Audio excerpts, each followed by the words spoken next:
en tu película dices lo hermoso que es sufrir. Sí, ¿no? y eso no se comprende, porque detrás del sufrimiento hay tanta vulnerabilidad. Y detrás de esa vulnerabilidad hay tanta inocencia. Y detrás de esa inocencia hay tanta sensibilidad. Y detrás de esa sensibilidad hay tanta belleza. Y cuando sufrimos, lo primero que intentamos es a ver quién es el culpable de eso. Ah, no es nadie, soy yo. Ah, pero ¿qué parte de mí es la culpable? Ah, esta emoción. A ver cómo acabo con ella. Ahí me pierdo toda la belleza de existir, la belleza de ponerme de pie y caerme. Los adultos, cuando vemos a un niño de 1 año ponerse de pie y se cae, sonreímos, es como, fíjate qué hermoso, se ha puesto de pie y se ha caído. Lo mismo nosotros, lo mismo nosotros. Ostras, fíjate, yo estaba bien y ahora estoy sufriendo. Voy a sentir esto para poder ponerme en pie de nuevo. Voy a ponerme en pie dentro de ese sufrimiento. Entonces después del sufrimiento hay vida, empieza nuestra vida, ¿no? En el mismo sufrimiento hay vida si te abres a vivirlo. Antes hablabas, es que hay muchas cosas. Antes hablabas de, al final tenemos miedo, sufrimos, no sé qué, y la soledad. Entonces tengo la fórmula. Si nosotros, Vamos si allá, nosotros conseguimos amar la soledad, no tenerle miedo, convivir con ella, se acabó todo. Sí y no. No, Que no hay fórmula, Neo. no, si hago eso para no sentir amigo. tristeza. Ah, claro, ya lo he encontrado. Si siento la tristeza, dejaré de sentirla porque se transformará en paz. Entonces, cada vez que sienta tristeza, para dejar de sentirla, voy a sentirla. Ahí no va a funcionar, porque la vas a sentir rechazándola. Y habrá una parte de tu conciencia que estará evitándola. Ahí es cuando yo ya estoy aplicando lo que dices, pero no funciona. Porque siento la tristeza, pero vuelvo a sentirla y el día siguiente está porque no te has abierto a sentirla totalmente. Está porque te has abierto a sentirla para dejar de sentirla lo antes posible. Y también has dicho, la vida amorosamente te lleva a un lugar de soledad, ¿no? O sea, que la vida te acompaña a esos lugares donde sufres, ¿no? Y también decías, en la película al final, hablas de que te fascina incluso la vida y el dolor de los demás, ¿no? Porque, pero bien entendido, porque puedes, sin masoquismo ni maldad incluida. porque puedes observar el amor de la vida de esa persona por esa persona. Es que me volvió loca esa. Sí, eso, cuando uno empieza a respetar su propio sufrimiento y a respetar su propio momento de vida, pasas a respetar el momento de los demás. Y hay personas que ves a tu alrededor que están pasando un momento intenso de dolor y te das cuenta de que eso sucede porque es la conciencia de ese ser le está llevando a ser consciente de ese dolor oculto. Y ese movimiento es tan hermoso, hay tanta bondad de la vida ahí. Y luego, claro, ves a ese ser sin ser consciente de eso y a esa persona intentando huir de ese dolor porque piensa que el dolor es malo. Y también lo respetas. Y ves cómo la vida de repente cesa de mostrar ese dolor, se detiene, te da un tiempo para que tú te rehazcas y cuando tú te has rehecho y sigues adelante, vuelve a presentarte esa situación de nuevo para que tengas otra oportunidad de asumirla. Fíjate que normalmente esas situaciones infierno vienen cuando uno cree estar mejor. Sí, es cierto. Y tiene lógica, porque cuando uno más se engaña a sí mismo creyendo que está mejor y al mismo tiempo cierta estabilidad, la conciencia dice, bien, es el mejor momento para asumir esto. Y uno piensa, hostia, es el peor momento, ahora que estaba bien. Pero no estabas bien. Creías que estabas bien por todo lo que querías haber conseguido al evitar sentir un espacio que te pertenece sentir. Eso es lo que alguna vez algunos han llamado como la prueba, ¿no? Yo siempre cuando digo a veces comentarios, incluso los míos, ¿no? Digo, ahora, dices con la emoción, ¿no? Ahora ya lo tengo, ya lo tengo, Voy a- ya soy feliz. Y entonces vi una experiencia y dice, es como, ¿no?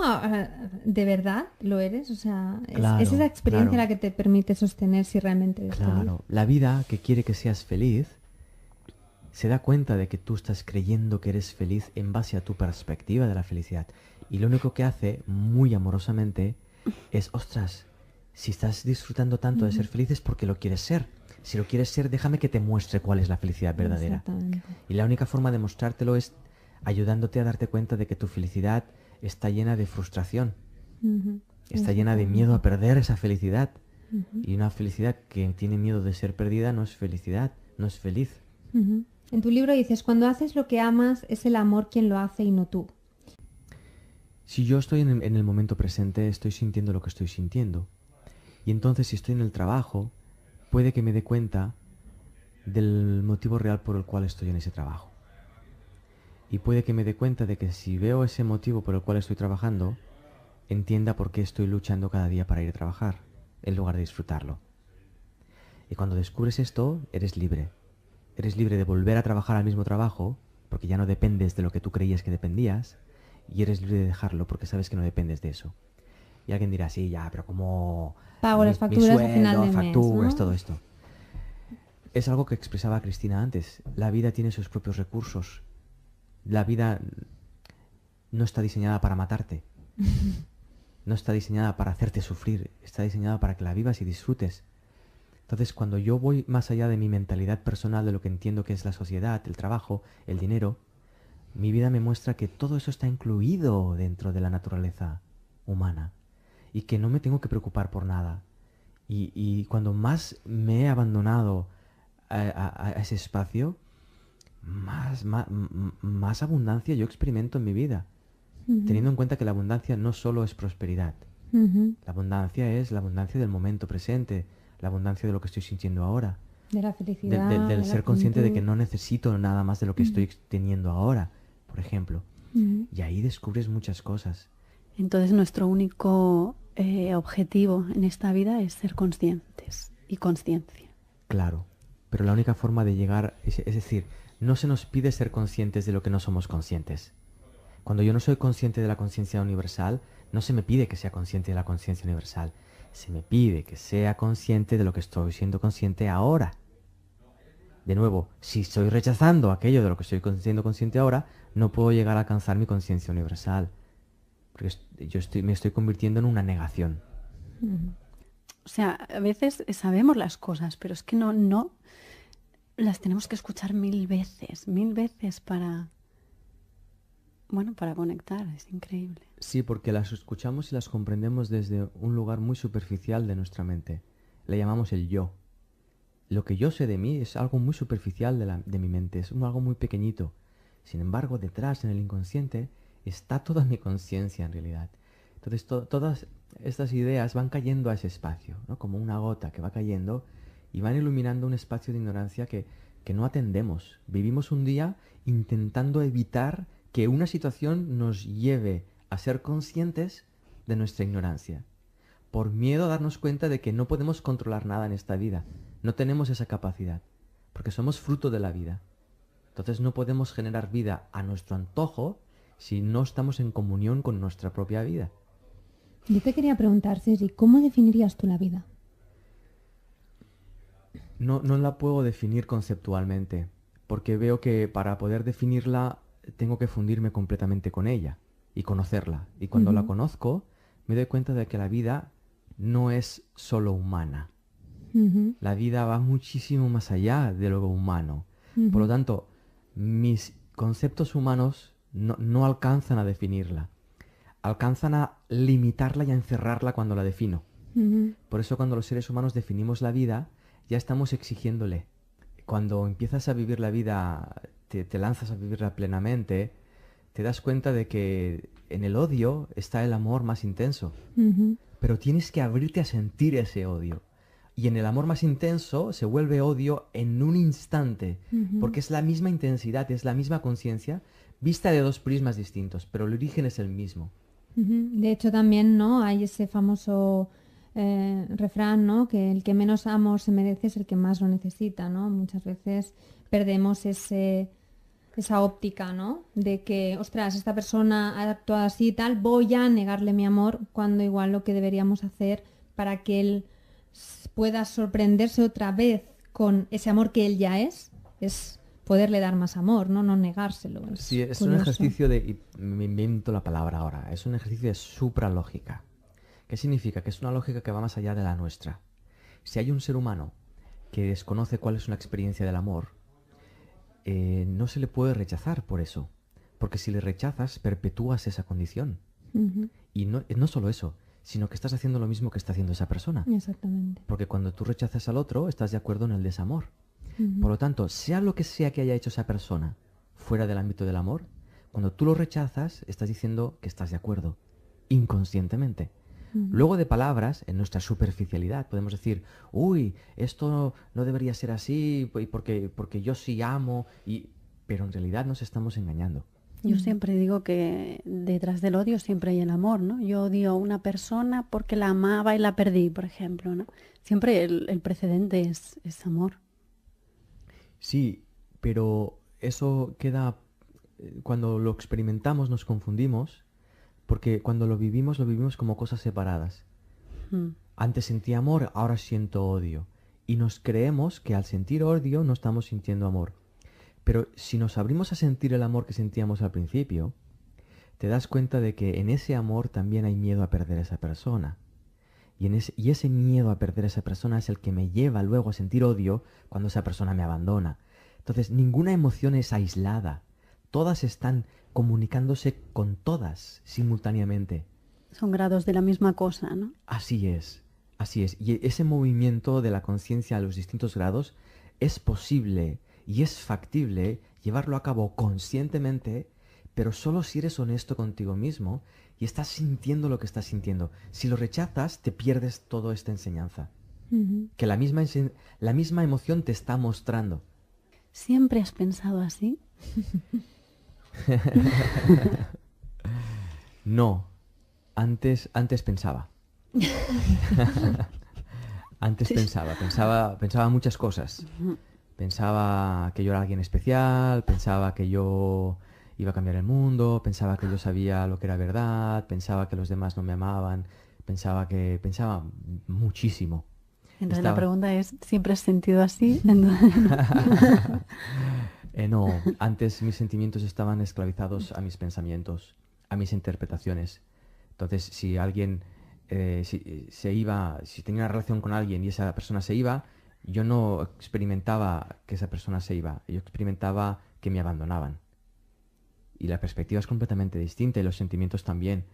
Porque cuando comprendes que hay un flujo en la vida de personas que vienen y van, tú te abres a ese flujo para aprender de ello. Pero cuando lo interpretas como algo personal, estás viviendo que esa persona te abandona, entonces te sientes abandonado y te sientes triste y culpas a otra persona por haberte abandonado, cuando nada de eso está ocurriendo en realidad.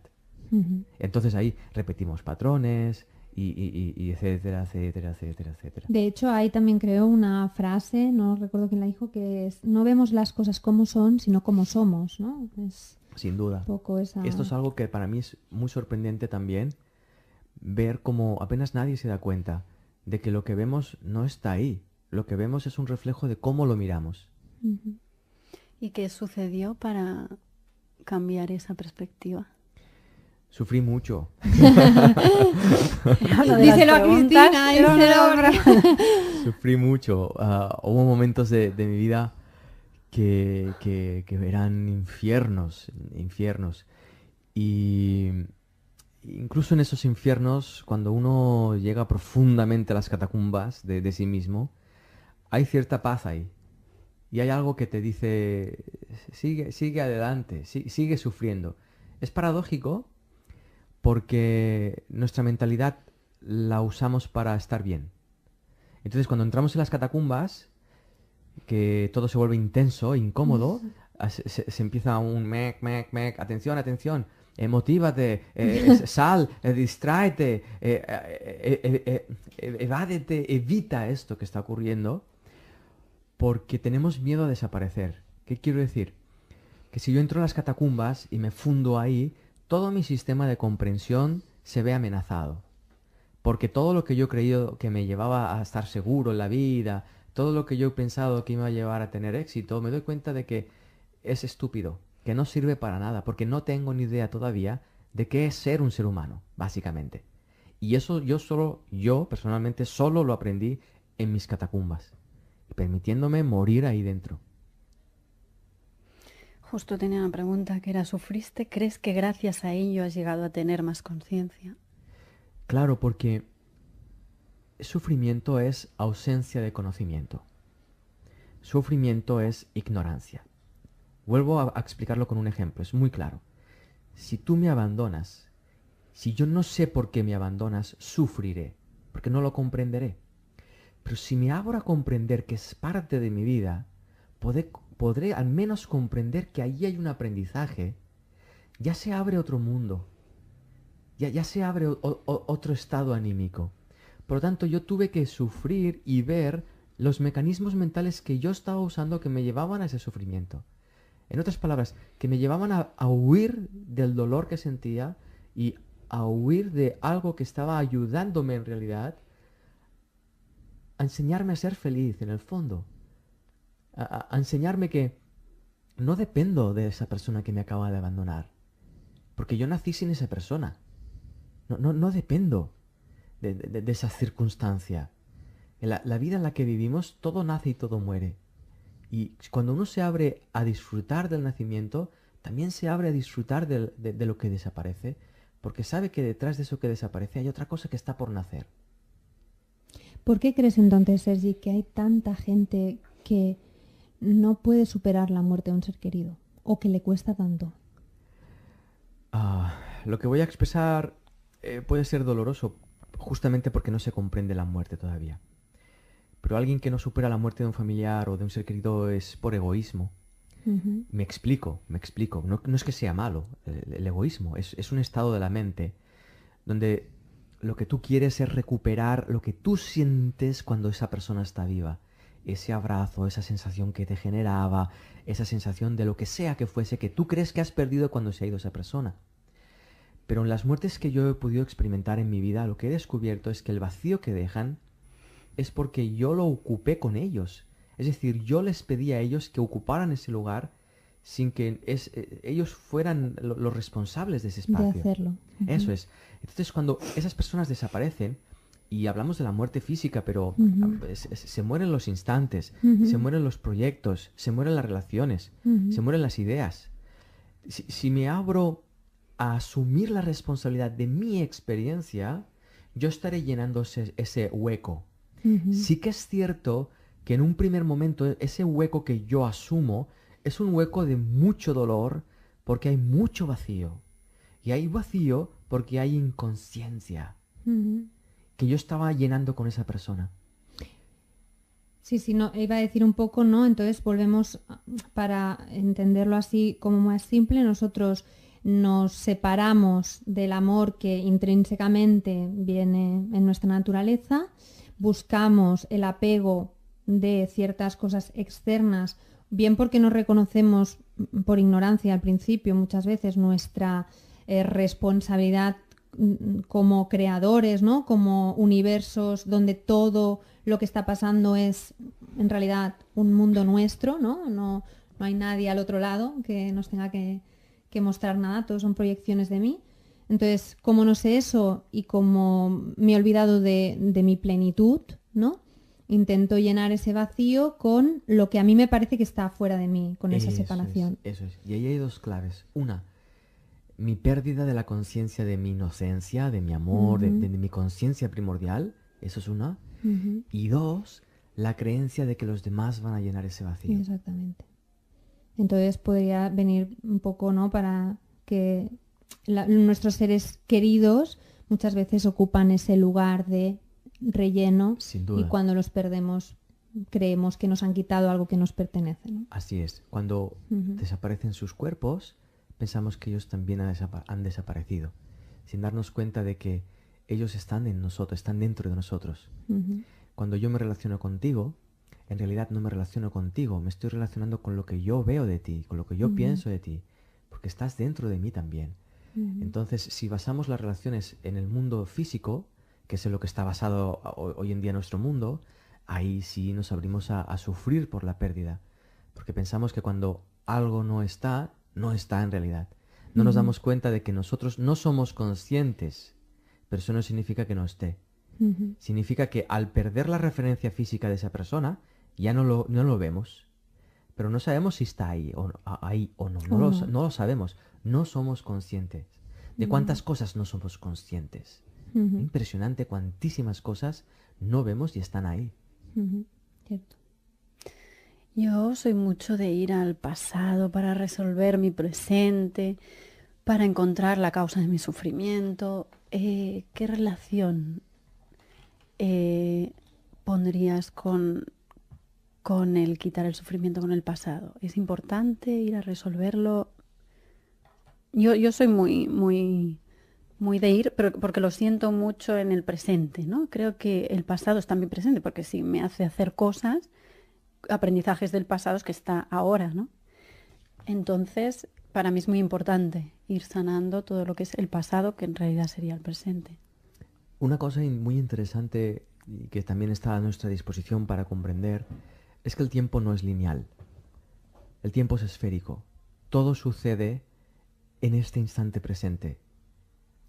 Cuando yo asumo esto, me doy cuenta de que el pasado no existe, no tiene realidad propia en sí mismo, no tiene realidad propia en sí mismo. La única forma de que el pasado exista es cuando yo lo recuerdo. Cuando yo no lo recuerdo, deja de existir. Cuando yo recuerdo algo, si soy honesto, me daré cuenta de que lo estoy recordando ahora. No lo estoy recordando ayer, lo estoy recordando ahora. Por lo tanto, el recuerdo no proviene del pasado, sino que proviene de una idea en mi mente de ahora.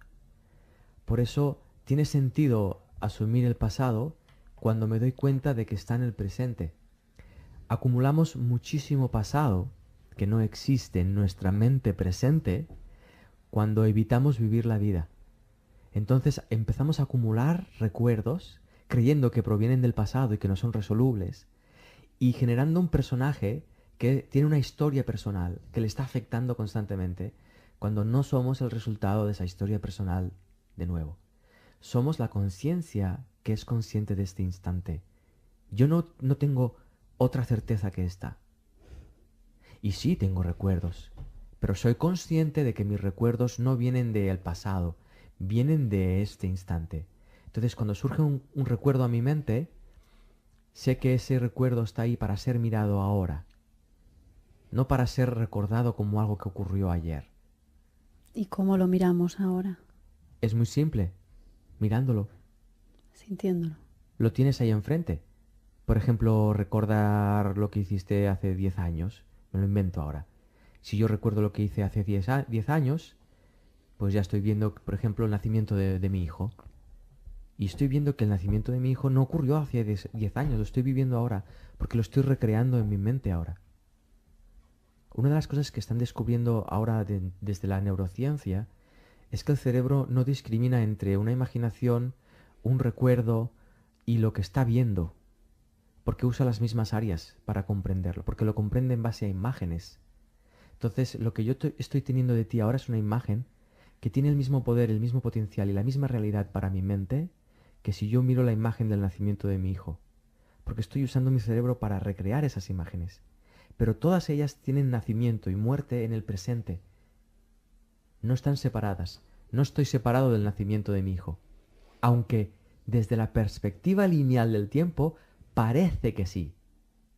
Pero si yo miro que en el 1223 la Tierra parecía plana y no nos dábamos cuenta de que solo parecía, decretamos que era plana. Entonces ahora el tiempo parece lineal y decretamos que el pasado está detrás y que el futuro está por delante. Pero es otra apariencia, es otra ilusión óptica. Entonces, si yo tengo en mi mente una imagen de sufrimiento y me quiero liberar de ella, bueno, de ese recuerdo que en realidad es mi presente, ¿qué hago para liberarme de ella? Amarla, ¿no? Sí, Sentirla. asumirla en el presente. Lo que te va a llevar esa idea a entrar en contacto es con el dolor. Un dolor que no está asumido. Pero ese dolor, de nuevo, no proviene del pasado, es un dolor que está presente. El recuerdo detona ese dolor, pero no es un recuerdo pasado ni un dolor pasado. Entonces me paro y lo siento. Sí.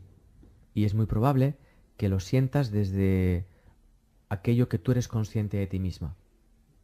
Y te des cuenta de que con eso no resuelves mucho. Pero ya has dado una bienvenida a ese dolor.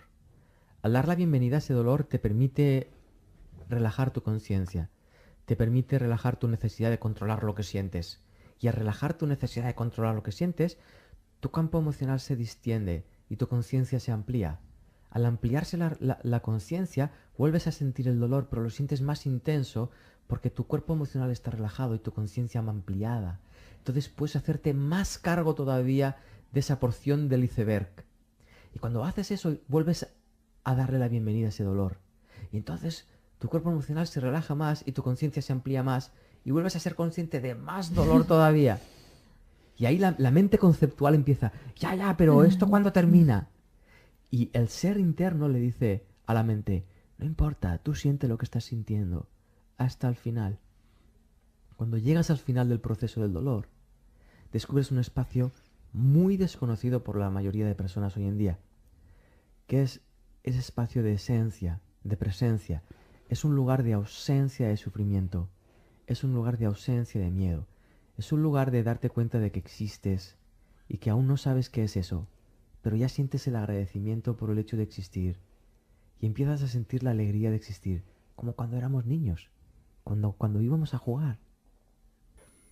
Y es curioso porque hay una frase también que me ha gustado mucho, claro, supongo que aquí cada una, ella habla de sufrimiento y habla de otras cosas, ¿no? Es la siguiente, dice, atento a no castigarte por pillarte reaccionando ante algo, pues si el miedo es el rey de las reacciones, el castigo es su príncipe heredero. Explícanos, ¿por qué nos sentimos tan culpables? Es una de las emociones semilla, es una de las primeras sensaciones que tenemos cuando olvidamos quiénes somos. Cuando olvidamos nuestra conciencia universal, cuando olvidamos que somos seres completos, lo primero que sentimos es miedo. Lo segundo es culpa por haber hecho eso. Y lo tercero, soledad. Soledad, culpa y miedo son las tres sensaciones más intensas que un ser humano esconde detrás de su intento de sentirse bien. Intento desesperado a través de sus cosas, su trabajo, su dinero, su cultura, sus relaciones, su lo que sea. Pero son esas tres. Entonces, cuando la vida muy amorosamente nos lleva a sentirnos solos, a sentir la soledad que sentimos aunque estés con esa pareja, que de repente llevas 30 años con esa pareja y no sabes por qué entras en un espacio de soledad existencial, es porque está acompañándote a sentir lo culpable que te sientes de existir como existes, para que asumas el miedo que tienes de no saber quién eres, para que asumas que eso son fantasías mentales, que el miedo, la culpa y la soledad son imaginaciones de la mente humana que las imagina porque ha perdido la realidad, ha perdido de vista la realidad. Y entonces la psicología positiva, que está basada un poco en obviar todo ese dolor emocional, vamos a catalogar de emociones negativas, ¿qué es lo que opinas tú al respecto? Más que opinar, voy a hacer un gesto con ello. Si yo me levanto por la mañana, me levanto triste y empiezo a intentar hacer una gestión emocional para positivizar esa tristeza, ese intento estará basado en un rechazo a esa tristeza. Si yo estoy rechazando una emoción que yo estoy sintiendo, me estoy rechazando a mí mismo. Entonces estoy intentando llegar a tener un día súper positivo y a sentir emociones súper positivas basándome en un autorrechazo. Es posible que lo consiga a través de inducirme pensamientos positivos, pero cuando acceda a ese lugar de positivismo, tendré que luchar para mantenerlo. ¿Por qué? ¿Por qué? Porque ese día va a llevarme una y otra vez a asumir que estás triste. Que estoy triste. Y entonces voy a tener situaciones ese día que me van a llevar a sentirme triste. Y pensaré, ostras, qué mala es mi vida, qué mala es la gente, vaya trabajo más triste que tengo, porque yo con mis estrategias súper positivas estoy tratando de ser súper positivo y mira que me ha contestado mi compañero, y mira que le he dicho una frase súper positiva, y mira que me ha dicho, y me ha llevado a sentirme triste. Ahí hay una falta de responsabilidad con uno mismo, y una falta de responsabilidad con la vida de uno mismo. Y se termina cuando eres honesto. Entonces yo el positivismo no lo comprendo. No lo juzgo porque yo, a raíz de intentar ser muy positivo, me di cuenta de todo esto. Entonces también tiene un sentido. Nada excluye a nada. Yo no estoy excluyendo nada. Ni estoy excluyendo ninguna estrategia, ni ninguna técnica. Solo digo que cuando yo pongo en marcha esto, me doy cuenta de que no tiene sentido.